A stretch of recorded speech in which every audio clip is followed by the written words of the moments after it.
All of it? The old woman nodded. Where do I start? Uncle Jake said. Okay, you two are the Sisters Grimm because you are descendants of the Brothers Grimm. The Anderson triplets are the descendants of Hans Christian Andersen.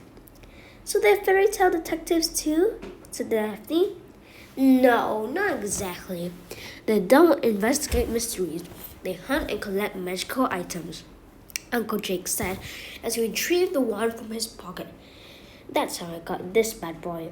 It's the Wand of Merlin. I found it at a garage sale in Athens, Ohio. The owner thought it was a back scratcher. Granny frowned. And I suppose that's how you suddenly just appeared out of thin air? Uncle Jake grinned. He stood up, removed a jewel-encrusted belt from around his waist, and placed it on the table. Nope, I used this. The Gnome King's belt? Where do you get this? Granny asked. That's not important. What's important is that I got it. Though I think the batteries are dying. I wanted to hop in right next to the troll, but this thing put me 10 feet above him. Who's the Gnome King? Daphne said. You never heard the Gnome King? The girls shook their heads. Dad didn't tell us anything. Didn't we already cover this? Daphne said. Henry forbid them from reading fairy tales too, Granny Robler explained. You what? That's crazy. Okay, the Gnome King is from the Oz books. Ozma of Oz, if I'm correct, the third of Baum's histories. The Gnome King was the ruler of an underground kingdom underneath a land called Ev that was across the desert from Oz. I hear it's all condos and golf courses now. Anyway, Dorothy Gale washed up on the beach there after she fell off a boat. Dorothy is a little accident-prone, Granny said, rolling her eyes. I met her about a year ago. She's a tornado chase in Kansas. She's got nerves of steel. Anyways, Dorothy managed to get the belt away from the little man and it helped her get back to Kansas. It works just like the magic slippers. Imagine yourself somewhere and bingo bango, you're there. And it runs on batteries? Sabrina said. Not quite sure if her uncle was pulling her leg. Yeah, 12 of the big ones, and they get drained pretty fast. It costs me almost $30 every time I use this thing, even if it's just to pop up across the street. You could always walk, Granny muttered. You haven't changed a bit, have you? Uncle Jake said with a laugh. Still anti-magic? I'm not anti-magic. I just think it makes people lazy and is very addictive. Before you know it, all you can think about is magic rings and wands and flying carpets. That reminds me of a funny story. Once Hank and I got the magic carpet out and... Why don't we use the belt to find Mom and Dad? Sabrina interrupted. Sorry, Brina, Uncle Jake said. You have to know an exact location. But don't worry, Jake Grimm is on the case. We're going to get your parents home in no time. That's why I came back to town. Sabrina grinned from ear to ear. It's getting late and we all need our rest, Granny said. We can start back up on this trip down memory lane in the morning. What about Puck? Daphne said, tossing a slice of pizza into the air for Elvis to catch in his hungry jaws. He'll be back when he's ready. The boy has slept outside most of his life. He'll be fine, the old woman assured them. Jacob, I'll get some blankets and pillow for you. You can sleep on your couch tonight. Why can't I sleep in my own room? Uncle Jake complained. It's not your room anymore, the old woman said. I gave it to Mirror after you left. You gave my room to the magic mirror, Jake cried. He doesn't need his own room. You could put him in the closet and he wouldn't care. Come along, Lieblings, the old woman said, ignoring her son's complaint. The girls climbed the stairs to bed, stopping in the bathroom to wash their faces and hands and brush their teeth. Daphne slipped into her favorite pair of footy pajamas, then helped Sabrina put on an old t-shirt and the flannel pajama bottoms. The sisters crawled into bed. Can you believe we have an uncle? Daphne said. I can believe just about anything with this family, Sabrina answered. I wonder why Dad never told us about him. I guess he was just trying to protect us from all of this, but what? Daphne pointed at a photo hanging on the wall. In it, two boys sat on a steep hill overlooking the Hudson River. Sabrina knew one of the boys was her father and had always assumed the other was a childhood friend. Looking at the second boy closely, she saw the now familiar quirky grin. Well, there's only this one picture of Uncle Jake in the whole house. So that's not how Mom acts, Daphne said. Think about all the pictures Mom took of us. They were all over the apartment. Since we moved here, Granny's taken at least 1,000,000 of us. There are pictures of Mom and Dad, Grandpa, and Mr. Kenneth all over the place. There's 3 dozen of Elvis in the living room alone. Why not Uncle Jake? That is a little odd, Sabrina said. And why isn't there a journal for Uncle Jake on the shelves? It seems like Granny was trying to hide him from us, Daphne said. She went to a lot of trouble to make it seem like he was never born. A tap on the window woke Sabrina. Unsure if she had imagined it, she lay in bed until she heard it again. Puck! He lost his keys and needs me to let him in the house. She climbed out from under her blankets and went to the window. When she peered out, she saw her father and mother standing in the yard below. Sabrina tried to open the window but couldn't, quickly remembering that Mr. Kenneth had nailed it shut for their protection shortly after the girls arrived. Daphne, wake up! Sabrina shouted, but this little girl was sound asleep. From past experience, Sabrina knew that sometimes her sister was impossible to wake, so she raced out of the room alone. Down the stairs she went, 2 at a time. Without bothering to put on a shoes or a coat, she darted out of the front door and around to the side of the house. Mom! Dad! She cried as she turned the corner and ran smack into something enormous.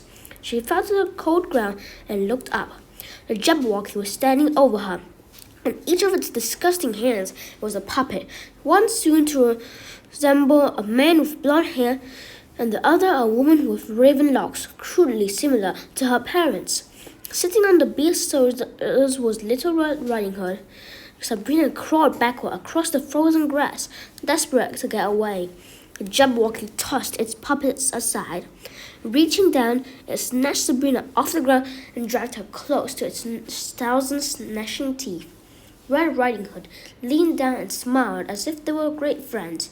I want to play house, the little girl said, and when I want something, I get it. That's when Sabrina woke up. Her pajamas were soaked with sweat, and her heart was pounding. She looked around the bedroom to double-check that she was indeed awake and fought the urge to cry. She awkwardly crawled out of bed and tiptoed across the floor, then slipped into the hallway. She crept down the steps and into the living room where her uncle was sleeping on the couch. His overcoat, with its hundreds of pockets, was draped over the back. Sabrina knew that Little Red Riding Hood's medical file was in one of them. She could wait for her uncle to wake, but time was wasting. She stepped softly to the couch and lifted the long coat. She quickly found the file, but before she could grab it and hurry back upstairs, Uncle Jake's hand seized her arm. You're good, he said. Let me go, Sabrina said. You missed the creaky beam on the bottom step. I could never get around that. Your grandmother caught your father and me more times than I can count because of that last step, he said. Sabrina tried to pull away from his grasp, but he held on.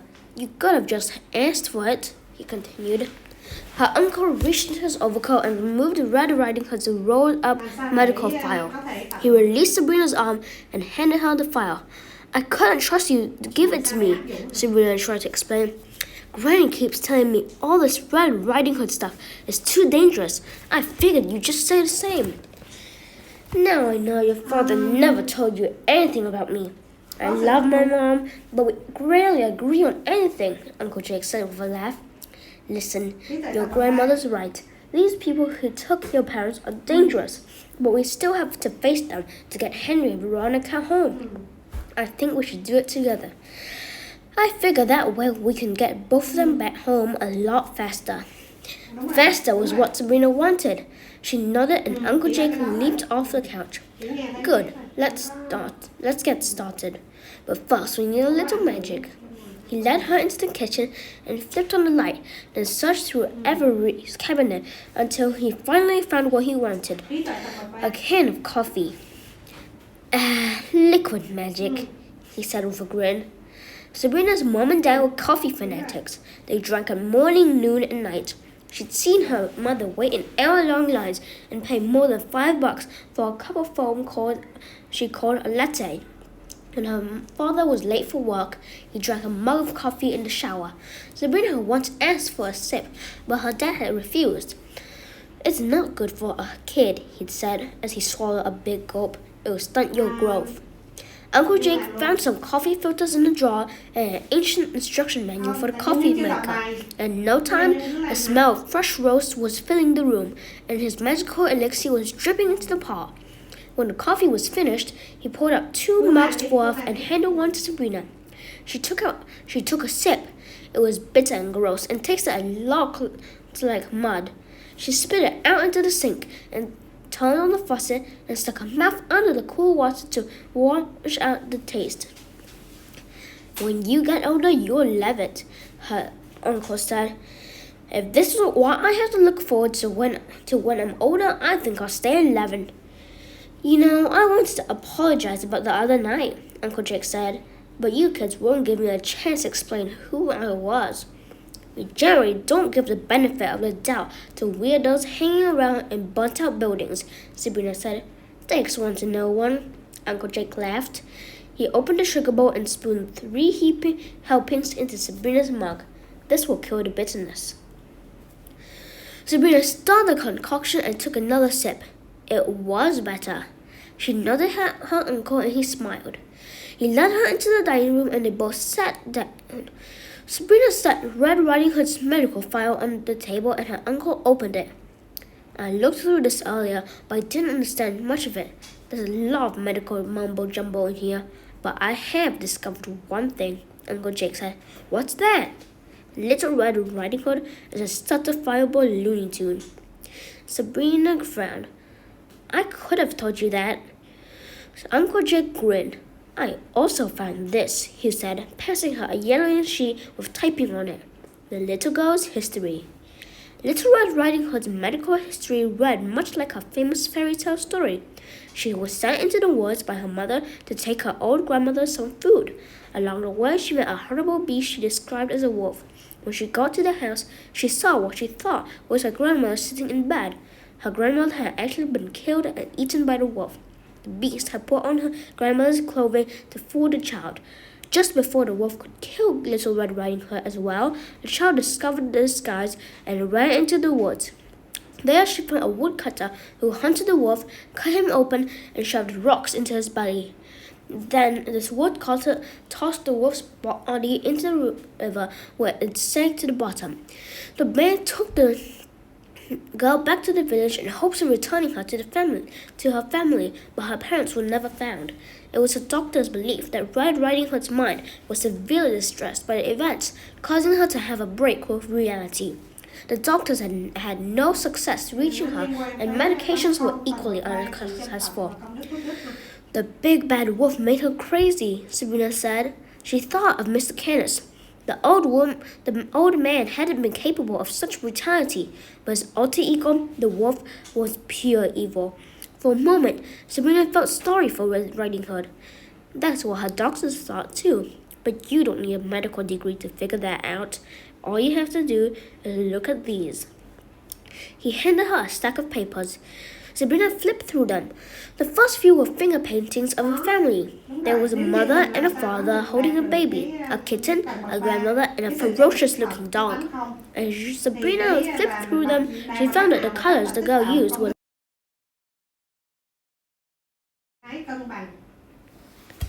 that seems to be the end of this video. I'll send more later. Goodbye.